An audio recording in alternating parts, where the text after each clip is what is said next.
একটু নায়েক, আপনি বললেন যে কোরআন শরীফে নাকি কোথাও কোনো ভুল নেই।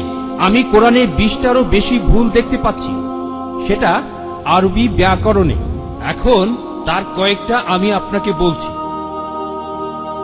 ইন্নাল্লাযীনা আমানু ওয়াল্লাযীনা হাদু ওয়াস-সাবিউন, এটা আছে সূরা বাকারায় আর সূরা হাজে।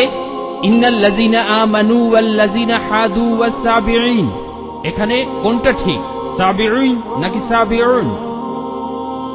1 নম্বর। 2 নম্বর হলো কোরআনে আছে, হ্যাঁ, কিন্তু এছাড়াও আরো আছে।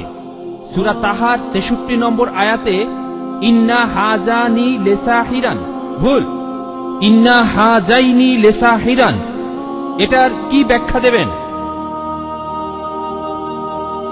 এছাড়াও আমি আরো অনেক ভুলের কথা জানি। এক্সকিউজ মি, আমরা শুধু প্রথম প্রশ্নটা গ্রহণ করব, সময়ের অভাবে দ্বিতীয় প্রশ্নটা গ্রহণ করতে ঠিক আছে, ঠিক আছে।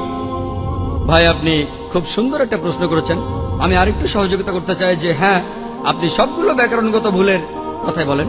আর আপনার হাতের বইটা লিখেছেন আব্দুল ফাদি। আব্দুল ফাদি ঠিক, ইজ দ্য কোরআন ইনফেলেবল। আমিও দেখতে পাচ্ছি, হ্যাঁ আলহামদুলিল্লাহ, আমি ভালোই দেখতে পাই।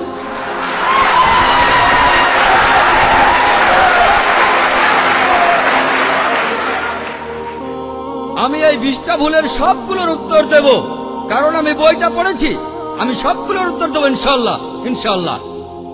1 নম্বর পয়েন্ট ভাই, 1 নম্বর পয়েন্ট, এখানে 1 নম্বর পয়েন্ট হলো যে আরবির সব ব্যাকরণ এসেছে কোরআন থেকে। কোরআন হলো সর্বোচ্চ আরবি বই, যে বইটাতে সবচেয়ে উঁচু মানের সাহিত্য আছে। আরবি ভাষার সব ব্যাকরণ এসেছে কোরআন থেকেই।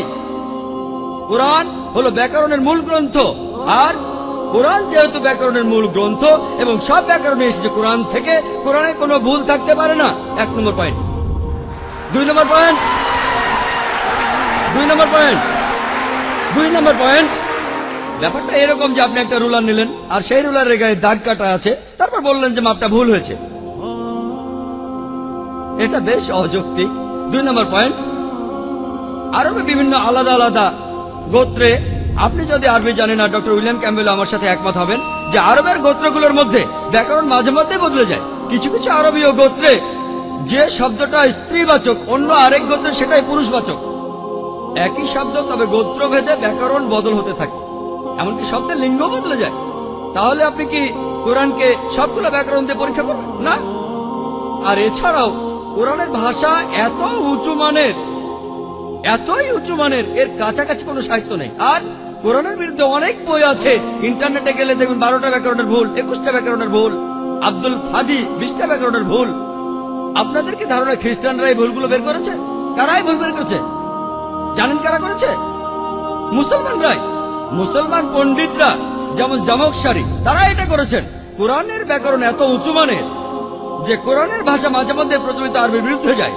কোরআনের ব্যাকরণ এত উঁচু মানের, কোরআনের ব্যাকরণ এতই উঁচু মানের, এজন্য তারা উদাহরণ দিয়েছে। আমিও কয়েকটা উদাহরণ দেব, এতে আপনারা সবগুলো উত্তর পেয়ে যাবেন।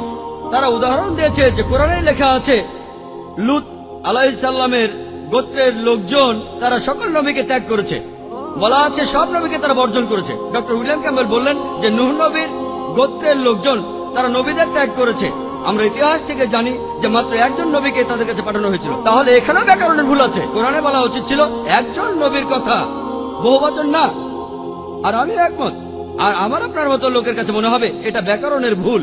কিন্তু যদি আপনারা আরবদের লেখা বইগুলো পড়ে থাকেন, কোরআনের আসল সৌন্দর্য কি?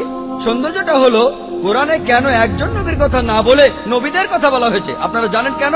কারণ আমরা জানি যে সব নবীদের হেদায়েতের বাণী মূলত একটাই, যে ঈশ্বর একজনই, তাওহীদের বাণী, আল্লাহ সুবহানাহু ওয়া তাআলার বাণী। লূত আলাইহিস সালামের লোকজন এবং নূহ আলাইহিস সালামের লোকজন তাদের নবীকে ত্যাগ করেছিল, আর পরোক্ষভাবে নিজেদের নবীকে ত্যাগ করে তারা সব নবীদেরই ত্যাগ করেছিল।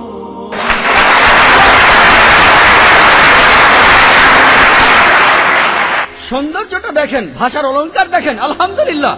আপনার মনে হতে পারে এটা ব্যাকরণের ভুল, কিন্তু এটা ভুল নয়। একইভাবে নূর সারওয়ার নামে একজন বলেছেন যে কোরআন বলছে কুন ফা ইয়াকুন, হ বললে হয়ে যায়। এটা নাকি হবে কুন ফা কানা, হ বললে হয়ে যেত।